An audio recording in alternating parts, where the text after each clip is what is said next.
একটা বিষয় দেখুন, ডক্টর মোহাম্মদ ইউনূস ক্ষমতা নেওয়ার পরে উনি কিন্তু একবারও সংবাদ সম্মেলন করেন নাই।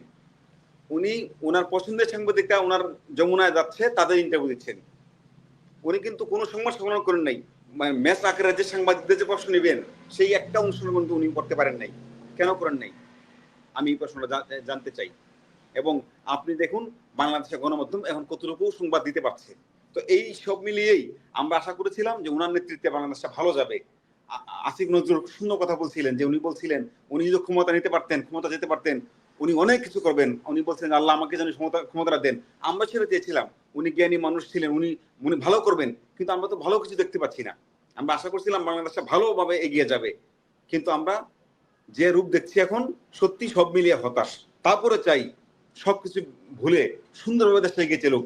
মানুষের মধ্যে যেন প্রতিহিংসাটা না থাকে। আমরা দেশটা ভালোভাবে চলি। যে